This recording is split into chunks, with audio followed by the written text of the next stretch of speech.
Good morning friends. और आज मैं आपके लेकर आई हूँ एक नया वीडियो जो कि क्लास 10th बायोलॉजी का है। और ये सेकंड चैप्टर है क्लास 10 बायोलॉजी में। फर्स्ट चैप्टर भी ऑलरेडी डन जो कि सेल से रिलेटेड था, जिसमें कि स्ट्रक्चर ऑफ सेल, उसके पार्ट्स और उसके फंक्शंस हमने सारे देख लिए थे। Now I am going to start today structure of chromosomes, cell cycle and cell division. हमने सेल के बारे में पढ़ा था, जहाँ पे कि क्रोमोसोम्स जो कि आपने देखा होगा न्यूक्लियस के अंदर इज प्रेजेंट देयर ओनली। इस चैप्टर में हम देखेंगे, आपको मैं सिलेबस बता देती हूँ। ये सिलेबस यहाँ पर है cell cycle and cell division, structure of chromosomes. हम यहाँ पे तीन मेन चीज़, और ये काफ़ी इंपॉर्टेंट पॉइंट है एग्ज़ाम की तरीके से। अगर एग्ज़ाम के बेस पे हम कहें तो सेल साइकिल बहुत इंपॉर्टेंट है, सेल डिवीज़न टू और स्ट्रक्चर ऑफ क्रोमोसोम। इन तीनों से आपके पास क्वेश्चंस बहुत आते हैं and this is the new concept for you too. अभी 10th में आपके पास ये नया टर्म आ गए हैं सेल के अलावा। नाउ स्कोप ऑफ सिलेबस क्या रहता है यहाँ पे? Cell cycle, interphase, G1S, G2 and M phase. यहाँ पे हम डिफरेंट फेजेस पढ़ेंगे सेल साइकिल की, जो कि बहुत इंपॉर्टेंट है। और उन सेल साइकिल के उन फेजेस में होता क्या क्या है ये हम देखेंगे। Next is cell division. दो तरीके का होता है, माइटोसिस एंड सिस्टेसिस। माइटोसिस आपके सोमैटिक सेल्स में होता है। A basic understanding of meiosis as a reduction division, stage is not required. आपको यहाँ पे मियोसिस जो है जो कि सेल सेल्स में होता है, लेकिन ये आपको यहाँ पे सिर्फ थोड़ा सा ब्रीफ स्ट्रक्चर आपको ब्रीफ देंगे, बाकी आपको यहाँ पे बहुत रिक्वायर्ड नहीं है, आपके सिलेबस में इंक्लूडेड नहीं है। So that's why it is not mentioned here. Significance of major differences between mitotic and meiotic division is very important to you. Basic structure of chromosomes with elementary understanding of terms such as chromatin, chromatids, gene structure, DNA and centromeres. ये कुछ step हैं जो कि बहुत ज़्यादा important है इस chapter के अंदर, और आप इसको बहुत ध्यान से पढ़िएगा और समझिएगा भी, बिकॉज ये चैप्टर आपके लिए बहुत बहुत इंपॉर्टेंट है। ये नए कॉन्सेप्ट्स पे है और यहाँ पे आपके लिए ये चीज़ थोड़ी सी डिफ़िकल्ट होती है, लेकिन अगर आप इसको समझ पाएंगे तो ये उतनी ईजी भी हो जाएंगी and throughout the other further study आपको इसमें कोई दिक्कत नहीं होगी। तो let's start from the cell division.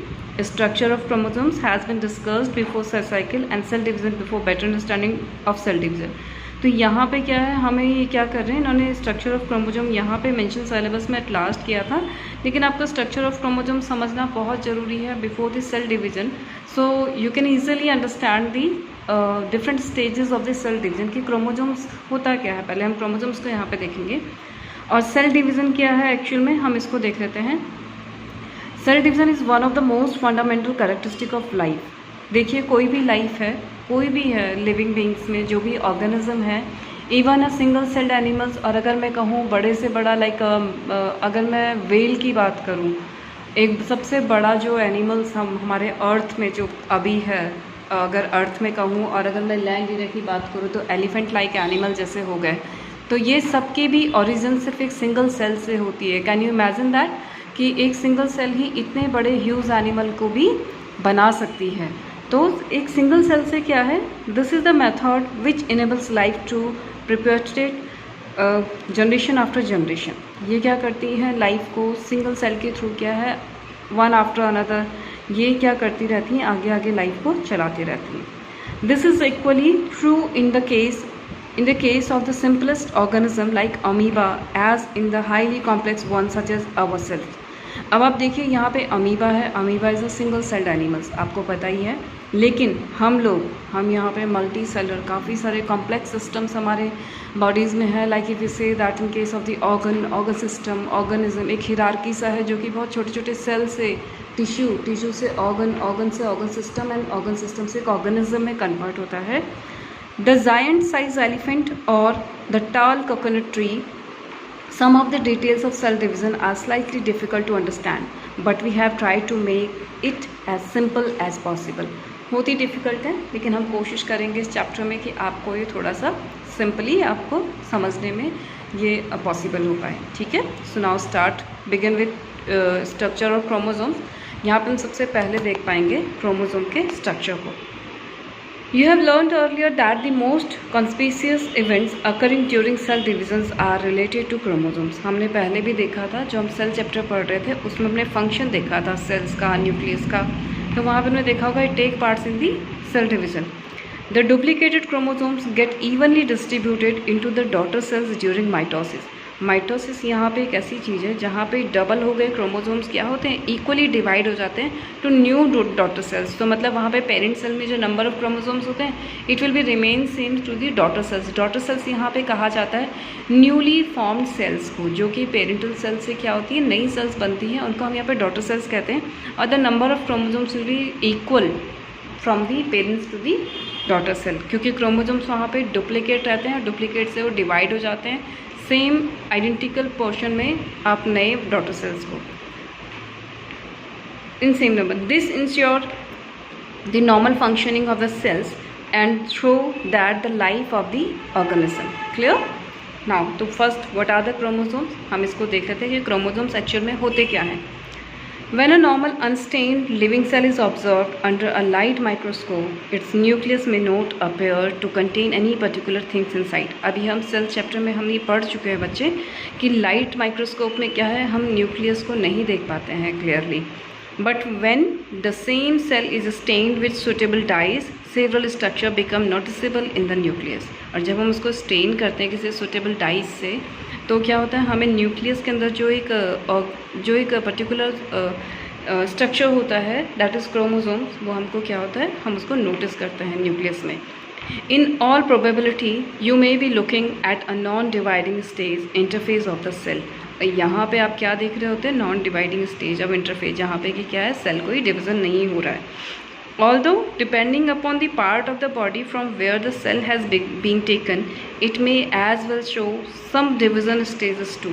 और यहाँ पे क्या होता है, इसके साथ साथ हम कई स्टेजेस ऐसे देख पाएंगे जहाँ पे कि सेल डिवीज़न होना स्टार्ट हो जाता है, वो स्टेजेस भी दिखती हैं. लेकिन ये तभी दिखेंगी जब हम इसको किसी अच्छे माइक्रोस्कोप के साथ प्लस उसको स्टेन करेंगे विद द सुटेबल डाइज.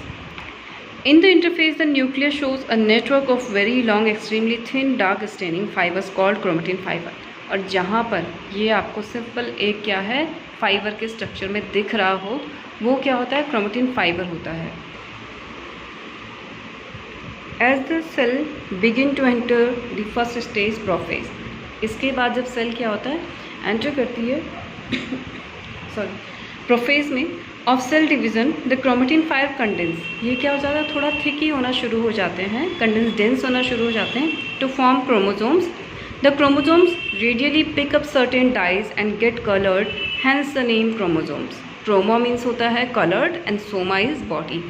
यहाँ पे ये हमें विजिबल होना शुरू हो जाता है. अब क्रोमेटिन फाइबर के केस में आप देख रहे होंगे कि वो इतने जल्दी विजिबल नहीं होता, क्योंकि एक तो थिनर होता है बहुत ज़्यादा, दूसरे ये थिकर होने शुरू हो जाते हैं जो क्रोमोसोम्स होते हैं, plus it pick the colour, कुछ कलर्स को क्या करते हैं, डाइज के ये कंज्यूम कर लेते हैं and it look like coloured body in it, तो ये इनको क्रोमोसोम्स कहा जाता है. Now, what is the main definition of chromosomes? Chromosomes are the highly condensed coiled chromatin fiber. Chromosomes क्या होते हैं, highly condensed coiled fiber होते हैं. और इनका जो डिस्कवर इनको किया था 1882 में, the important year you have to notice it, 1882, a German scientist Walter Fleming, इन्होंने इसको डिस्कवर किया था सबसे पहले. He noticed these in the rapidly dividing cell of the larva of salamander. It is an amphibian. The microscope he used was of old type, and through it he saw minute thread that appears to be dividing lengthwise. अब आप इसमें देख पा रहे होंगे यहाँ पे nucleus में, here it is chromatin fiber, जहाँ पे simply एक thread like structure है. I think it's clearly visible to you. यहाँ पे simple एक thread like structure है. This is known as the chromatin fiber. Now it's going to be condensed here. ये structure क्या हो रहा है, ज्वाइन कर रहा है एक दूसरे को आपस में. ये थ्रेड जो होती हैं ये ज्वाइन करना शुरू होती है, ये अपने आप में थिकनिंग होना इनका शुरू हो जाता है. ज्वाइन भी नहीं कहूँगी, बट ये थिक होना शुरू हो जाता है अपने आप में. ये क्या हो जाते हैं, डेंस होना शुरू हो जाते हैं. And then the third form you can see that it's took place as a chromosomes. ये कम्प्लीटली क्रोमोसोम्स के स्ट्रक्चर में आ जाते हैं यहाँ पे. It's look like that. अगर मैं सिंपल आपको एक स्ट्रक्चर बताऊँ क्रोमोसोम्स का, तो यहाँ पे ये सेंट्रोमियर है where it is going to join. ये यहाँ पे आप देख पा रहे हैं इट्स जॉइन. ये दो थ्रेड लाइक स्ट्रक्चर है, पर्टिकुलरली ये क्रोमेटिड्स, इनको हम कहते हैं sister chromatids. And this is the place centromere where the two chromatid fibre is join together. So अभी आप इतना इसको समझ जाइए, ये आपके लिए बहुत ईजी रहेगा समझने के लिए यहाँ through the diagram. and he saw minute thread that appears to be dividing lengthwise. Fleming called their division mitosis, literally meaning thread. Subsequently, with the help of more powerful microscope and by using special techniques, the chromosomes and the constituents have been studied in great details. Now you can see that easily how chromosomes convert, how chromatin fiber convert into chromosomes. Now you can see that with the diagram, help the diagram, तो आपको थोड़ा easy हो जाएगा समझने क्योंकि कैसे ये dense होके then it convert into the chromosome. And the structure of chromosomes I'm going to teach you in the another one video. So hope it's clear to you. If there is any question, you can write in the comment box.